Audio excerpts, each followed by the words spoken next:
Un dimanche matin en campagne, dans le sud Charente, avant le grand rush. On va avoir des athlètes qui seront bien couverts de boue.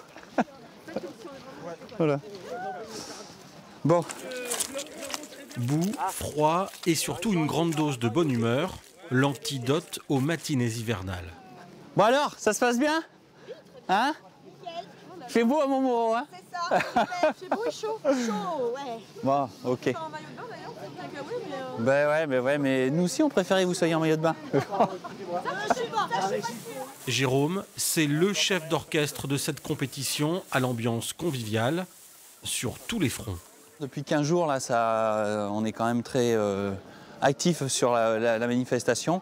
Donc réunion de travail, des commissions et puis donc les 100 bénévoles qui aujourd'hui vont œuvrer, qui vont être le résultat de notre travail en réunion.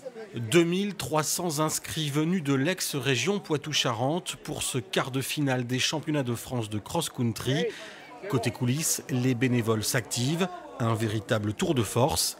Parmi eux, Roselyne, qui va cuire près de 400 kilos de frites sur la journée. Les valeurs du sport, c'est aussi ça, c'est de partager, de pouvoir profiter des autres, la communication aussi avec les autres.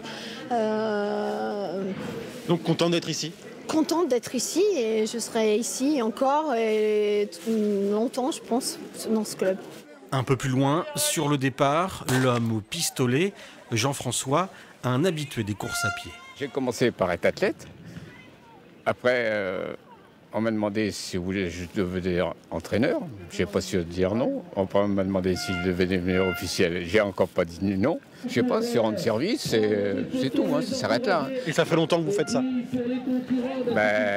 Bientôt 50 ans. Voilà. Et ce n'est pas un hasard si la Ligue d'athlétisme de Nouvelle-Aquitaine a choisi le petit club de Montmoreau pour cette grande manifestation sportive. Il faut dire que dans le milieu, ils ont une certaine réputation. On organise d'autres manifestations depuis très longtemps, les foulées de Sainte-Eutrope depuis 40 ans. Et le trail du Montmorélien qui accueille 400-500 coureurs depuis 3 ans. Donc on a une certaine expertise qui est reconnue au niveau de la Ligue. Et donc quand on a contacté le président, il nous a fait confiance. Prochaine compétition en juin, 600 athlètes attendus et cette fois-ci avec sûrement un peu moins de boue.